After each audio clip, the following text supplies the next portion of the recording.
پارہ سورہ بقرہ کی آیت نمبر 71 تا 75۔ اعوذ باللہ من الشیطان الرجیم، بسم اللہ الرحمن الرحیم۔ قال إنه يقول إنها بقرة لا ذلول تثير الأرض ولا تسقي الحرث مسلمة لا شية فيها قالوا الآن جئت بالحق فذبحوها وما كانوا يفعلون۔ اللہ کے نام سے شروع کریں، مہربان رحمت والا۔ ترجمہ کنز العرفان۔ موسیٰ نے فرمایا، اللہ فرماتا ہے کہ وہ ایک ایسی گائے ہے جس سے یہ خدمت نہیں لی جاتی کہ وہ زمین میں ہل چلائے اور نہ وہ کھیتی کو پانی دیتی ہے، بالکل بے عیب ہے، اس میں کوئی داغ نہیں۔ یہ سن کر انہوں نے کہا اب آپ بالکل صحیح بات پر لائے ہیں۔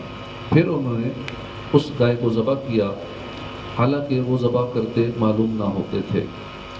بنی اسرائیل کے مسلسل سوالات اور اپنی رسوائی کے اندیشہ اور گائے کی گرانی قیمت سے یہ ظاہر ہوتا تھا کہ وہ ذبح کرنے کا قصد نہیں رکھتے، مگر جب ان کے سوالات شافی جوابوں سے ختم کر دیے گئے تو اب انہیں ذبح کرنا ہی پڑا۔ وَإِذْ قَتَلْتُمْ نَفْسًا فَادَّرَأْتُمْ فِيهَا وَاللَّهُ مُخْرِجٌ مَا كُنْتُمْ تَكْتُمُونَ۔ اور یاد کرو جب تم نے ایک شخص کو قتل کر دیا، پھر اس کا الزام کسی دوسرے پر ڈالنے لگے، حالانکہ اللہ ظاہر کرنے والا تھا اس کو جسے تم چھپا رہے تھے۔ یہاں اسی پہلے قتل کا بیان اس کا واقعہ اوپر گزرا ہے۔ فَقُلْنَا اضْرِبُوهُ بِبَعْضِهَا كَذَلِكَ يُحْيِي اللَّهُ الْمَوْتَى وَيُرِيكُمْ آيَاتِهِ لَعَلَّكُمْ تَعْقِلُونَ۔ تو ہم نے فرمایا اس مقتول کو اس گائے کا ایک ٹکڑا مارو، اسی طرح اللہ مردوں کو زندہ کرے گا اور وہ تمہیں اپنی نشانیاں دکھاتا ہے تاکہ تم سمجھ جاؤ۔ فقلنا، تو ہم نے فرمایا، بنی اسرائیل نے گائے ذبح کر کے اس کے کسی عضو سے مردہ کو مارا تو وہ مردہ بحکم الہی زندہ ہو گیا۔ اس کے حلق سے خون کا فوارہ جاری تھا۔ اس نے اپنے چچا زاد بھائی کے بارے میں بتایا کہ اس نے مجھے قتل کیا۔ اب اس کو بھی اقرار کرنا ہی پڑا کیونکہ مقتول نے خود بتا دیا، اور موسیٰ علیہ السلام نے اس پر قصاص کا حکم فرمایا۔ اس آیت مبارکہ میں اللہ تعالیٰ نے مردے کو زندہ کرنے کے اس واقعے سے قیامت کے دن اٹھائے جانے پر دلیل قائم کی کہ تم سمجھ لو کہ جیسے اللہ تعالیٰ نے اس مردے کو زندہ کیا، اسی طرح وہ قیامت کے دن بھی مردوں کو زندہ فرمائے گا، کیونکہ وہ مردے زندہ کرنے پر قادر ہے، اور روز جزا مردوں کو زندہ کرنا اور حساب لینا حق ہے۔ ثم قست قلوبكم من بعد ذلك فهي كالحجارة أو أشد قسوة وإن من الحجارة لما يتفجر منه الأنهار وإن منها لما يشقق فيخرج منه الماء وإن منها لما يهبط من خشية الله وما الله بغافل عما تعملون۔ پھر اس کے بعد تمہارے دل سخت ہو گئے تو وہ پتھروں کی طرح ہیں، بلکہ ان سے بھی زیادہ سخت ہیں، اور پتھروں میں تو کچھ وہ ہیں جن سے ندیاں بہہ نکلتی ہیں، اور کچھ وہ ہیں کہ جب پھٹ جاتے ہیں تو ان سے پانی نکلتا ہے، اور کچھ وہ ہیں جو اللہ کے ڈر سے گر پڑتے ہیں، اور اللہ تمہارے اعمال سے ہرگز بے خبر نہیں۔ ثم قست قلوبکم، تو پھر تمہارے دل سخت ہو گئے۔ اس آیت کی ایک تفسیر یہ ہے کہ حضور پر نور صلی اللہ علیہ وسلم کے زمانے میں موجود یہودیوں کو مخاطب کر کے فرمایا گیا کہ اپنے آباء و اجداد کے عبرت انگیز واقعات سننے کے بعد تمہارے دل حق بات کو قبول کرنے کے معاملے میں سخت ہو گئے، اور وہ شدت اور سختی میں پتھروں کی طرح ہیں، بلکہ ان سے بھی زیادہ سخت، کیونکہ پتھر بھی اثر قبول کرتے ہیں۔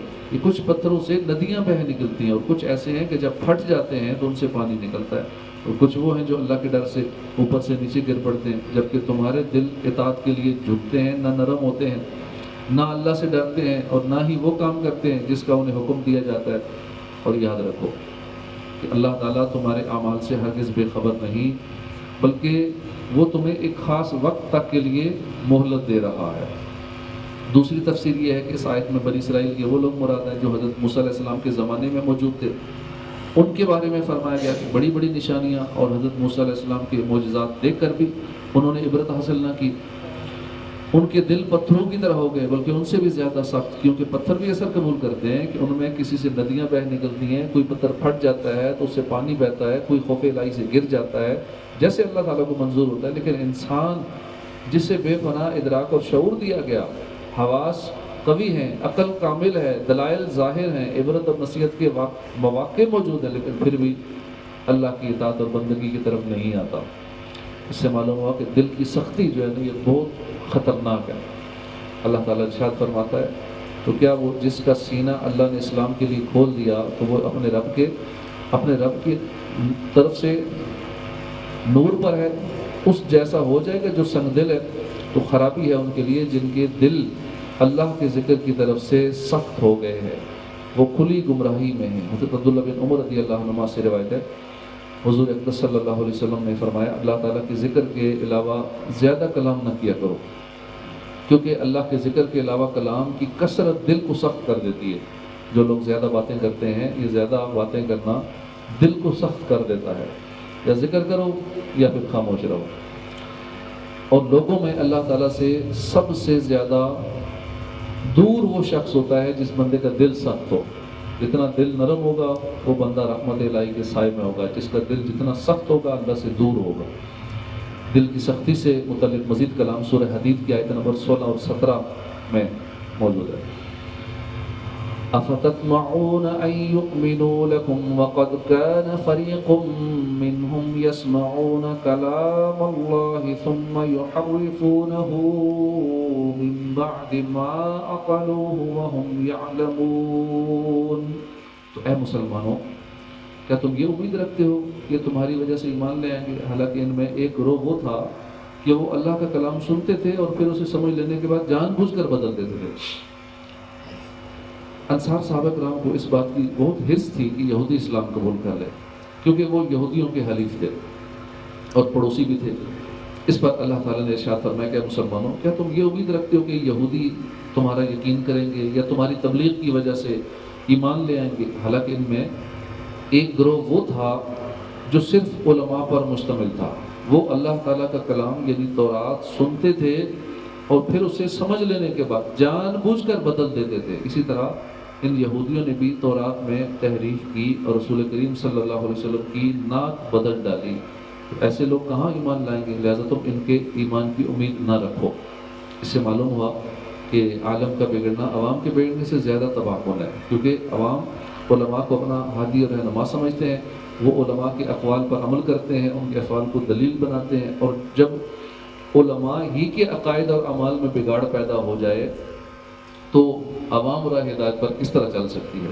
اور کئی جگہ پر شاید یہ عالم کہلوانے والوں کی بدعملی کا نتیجہ ہے کہ آج لوگ جو دیندار طبقے سے متنفر ہیں، دیندار لوگوں کے پاس بیٹھتے نہیں ہیں، مسجدوں سے دور ہیں، ان کے خلاف اپنی زبانیں تان دراز کر رہے ہیں۔ اعلیٰ حضرت امام احمد رضا خان رحمۃ اللہ علیہ نے فرمایا کہ ائمہ دین فرماتے کہ اے گروہ علماء، اگر تم مستحبات چھوڑ کر مباحات کی طرف جھکو گے تو عوام مکروہات میں گریں گے، اگر تم مکروہ کرو گے تو عوام حرام میں پڑیں گے، اور اگر تم حرام کے مرتکب ہوگے تو پھر عوام کفر میں مبتلا ہو جائیں گے۔ یعنی عوام 2 قدم آگے ہی ہوں گے گناہوں میں۔ یہ ارشاد نقل کرنے کے بعد فرمایا بھائیو للہ، اپنے اوپر رحم کرو، اپنے اوپر رحم نہ کرو تو امت مصطفیٰ پر رحم کرو۔ چرواہے کہلاتے ہو، بھیڑیے نہ بنو۔ صدق اللہ العظیم۔ صلو علی الحبیب صلی اللہ تعالی علی محمد صلی اللہ علیہ وآلہ وسلم۔